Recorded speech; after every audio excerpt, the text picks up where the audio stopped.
thank you so much, Trisha, Andreas, and the whole team for hosting me. Before I sort of jump into the talk, I kind of just want to say I'm really looking forward to today being less of a lecture or a talk where I'm going to be providing, crisp answers or analysis. But more, I sort of want to use my time to maybe raise a few points, raise a few factual points, make a few claims, which the goal of which is really just to seed a good discussion with Andres and then hopefully all the rest of you.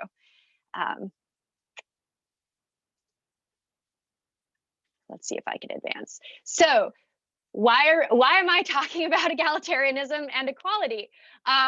The Digital Service Act package, rather explicitly, they state their goals, and they're not really about equality. So the Digital Services Act, of course, is really explicitly dealing with issues of content moderation. It's concerned with speech, disinformation, illegal content. And the Digital Markets Act, of course, is really focused on issues of competition. As an American, I really have appreciated how crisp and straightforward and readable European legislation, proposed legislation is. So right here on the European Commission's website are the two main goals of this legislation. So one would normally kind of expect debates about this package of proposed legislation to be about and its effectiveness to sort of naturally gravitate to the practical, empirical, and normative kind of questions around its effects on speech, other forms of legal content, and of course its impact on competition. So typically one would have conversations about the efficacy of laws on speech and competition around issues like chilling effects on users, maybe the inability of these forms of legislation to sufficiently chill hate speech and disinformation. And in the competition realm, of course, debates about whether or not this legislative package strikes the right balance between encouraging the growth of smaller platforms and clarifying kind of the unfair market behaviors of self-dealing and other forms of market power abuse. But of course, this talk, I'm going to be focusing on the egalitarian effects. And my evidence for sort of the claim that these legislative interventions have kind of an egalitarian motivation are the DSA and the DMA's noteworthy focus on large technology companies. So the DSA, of course, focuses additional regulatory burdens on very large online platforms reaching more than 10% of the 450 million consumers in Europe. And it points out that these very large online platforms pose particular risks in the dissemination of illegal content and societal harms. And the Digital Market Act, of course, is focused very much on gatekeepers, which are platforms with a strong economic position, strong intermediation position, and entrenched a durable market position. And of course, of relevance here is that this set of conditions may allow large technology platforms to act in unfair and anti-competitive ways. So, both of these kind of legislative proposals are identifying size and scale as relevant to an inquiry of social harm to consumers and competitive harms to companies. And I think this kind of focus on size sort of suggests to me that alongside or underneath the primary concerns of content and competition, this package may also be read as a response to growing public frustration over the inegalitarian effects of digital companies in society. So a quick caveat is probably needed here. As Trisha noted, I'm a US scholar, and I'm even more annoyingly a US legal scholar. So a lot of my kind of perspective and what I'm going to be bringing here is drawing on the background of a US legal tradition, how the US legal tradition has traditionally thought of these kinds of problems. And hopefully that will shed some light or at least seed an interesting debate for this very much this European context. So I kind of want to suggest that both the Digital Markets Act and the Digital Services Act can be read as responses to the problem of bigness. And here I have a photo of a very famous American jurist, Louis Brandeis, who memorably called the problem of private power the curse of bigness. So Brandeis, like other sort of progressive era reformers at this time in the US, which was really the time of Standard Oil and some of our large US industrial companies, saw the problem of bigness as encompassing more than economic efficiency or consumer welfare.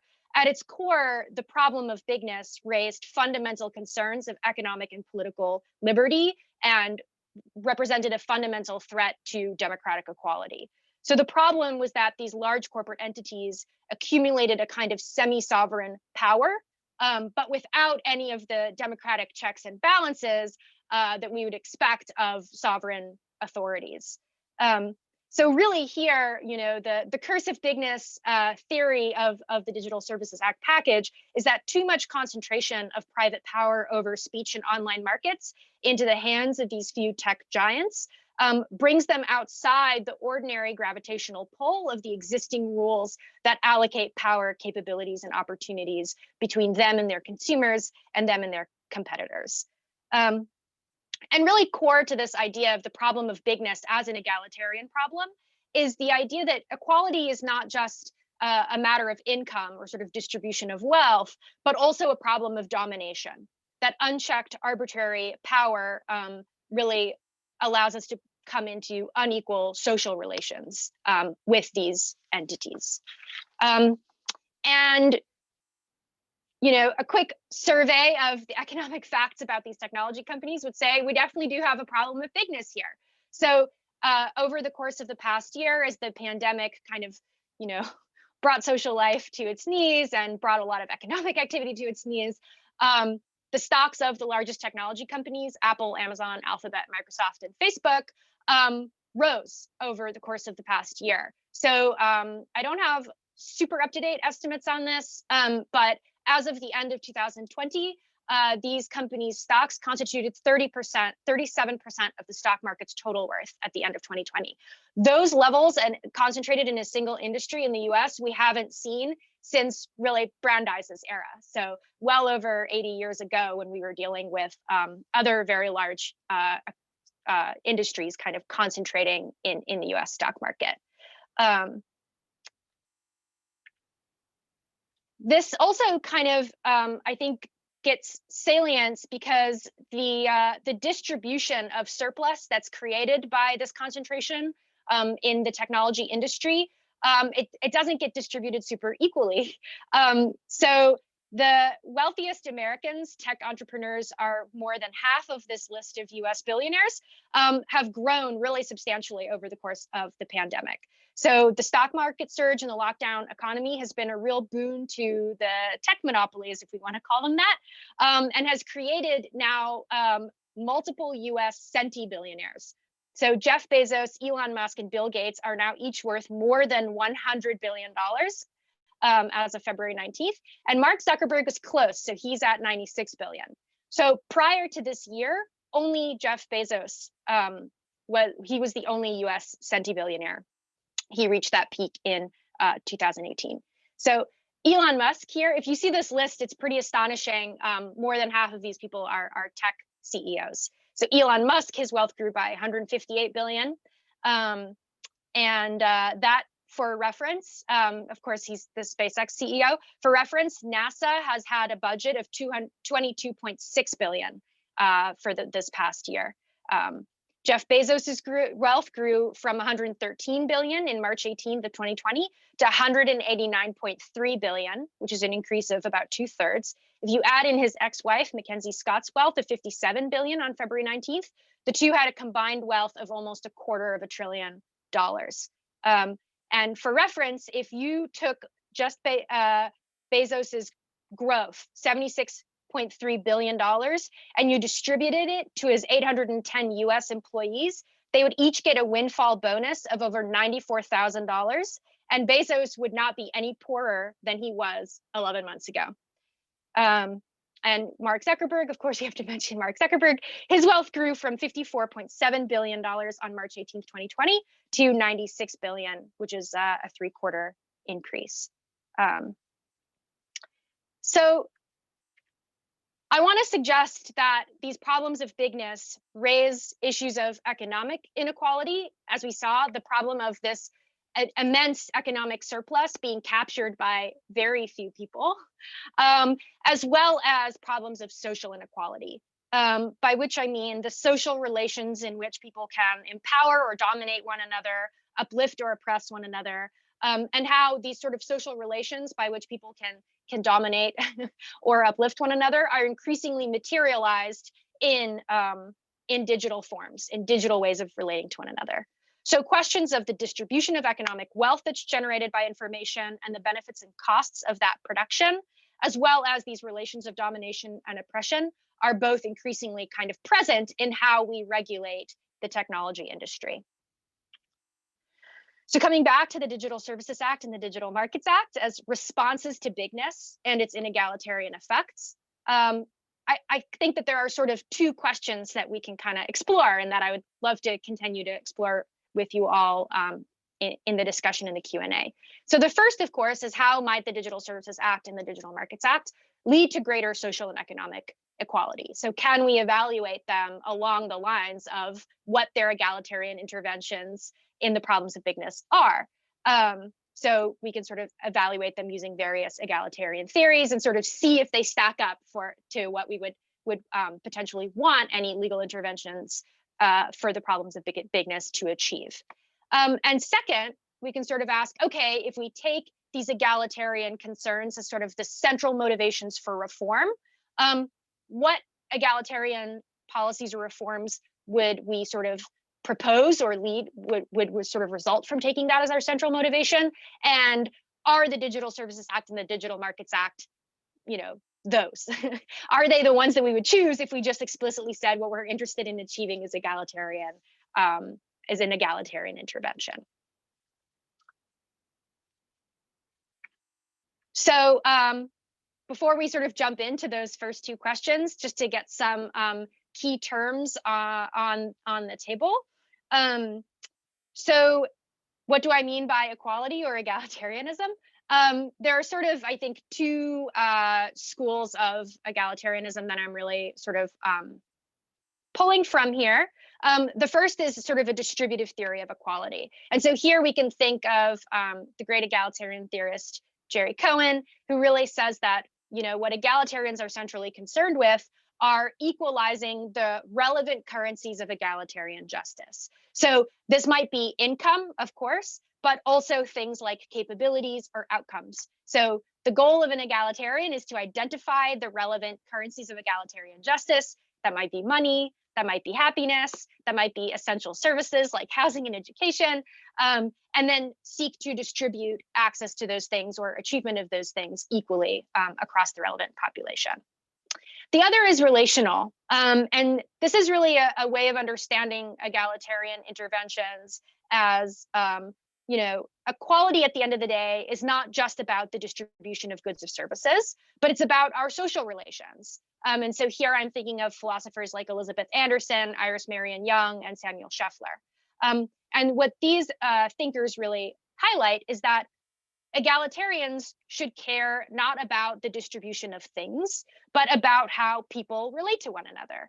And so the appropriate kind of focus of egalitarian interventions are at the political and social conditions that shape how we relate to one another and how we sort of have mutual standing, equal standing, and sort of the power to mutually determine our conditions in democratic relations. So here, the point is not to achieve equal distribution of wealth or equal distribution of goods and services, but to abolish relations of domination and oppression under which that unequal distribution is but one of many potentially bad effects. So we can also think of equality of what? So there's been a long debate over whether or not we should attempt to achieve equality of opportunities versus equality of outcomes. And both distributive and relational egalitarians have different views on that question. And I also really want to highlight the importance or sort of the relevance for egalitarian analysis of groups and group membership. So Charles Tilly identifies how social groups can define certain forms of what he calls durable inequalities. So this is persistent forms of inequality that constitute part of what it means to be a member of a non-dominant social group. So again, here, it's relevant to an inquiry of inegalitarianism or inequality that access to fewer resources and less equal standing to shape the outcomes of one's life sort of shape the social meaning of membership in particular groups, and help to define membership of particular groups as a condition of subordination. So of course, this meaning is socially created, it's not natural. And this creation consists of how people relate to one another on the basis of this membership. And so again, here really highlighting that group membership might be very relevant for egalitarian interventions if we want to sort of address these durable inequalities that make up what it means to be a member of particular groups. So with that sort of definition, those definitions in place, let's take the two questions that I raised earlier in turn. So first, let's think about the Digital Services Act and the Digital Markets Act as egalitarian interventions. How do they do? So if we focus on the Digital Services Act first, and sort of look at its approach to sort of identify disinformation, the problem of disinformation, as one of systemic risk. We can think of the targeting of disinformation as a systemic risk and sort of raising the fact that disinformation has a particular kind of systemic social harm as potentially quite good egalitarian intervention. Disinformation, of course, has disproportionate political and social effects on marginalized groups. So intervening in disinformation, and particularly intervening on disinformation at scale, may have particular benefits for members of marginalized groups. And so we may think that focusing on disinformation at scale and really intervening here might have a positive egalitarian outcome. And again, here we should really highlight that durable inequalities are materialized by disinformation, that we might have socially distinct meaning of incitement by misinformation, depending on what sort of group membership the target of that misinformation is a member of. So if we take me, Salome, I'm white and I'm female. If I'm a student at a school and misinformation circulates that I brought a razor to school, that has a very different kind of social meaning than if I was Black and male and misinformation circulated that I had brought a straight razor to school. These forms of misinformation carry different risks for me on the basis of a social category because of the different, of course, in our background understandings, the different responses that we have to schools, the different responses schools have to a white woman as opposed to a Black man facing a risk of violence.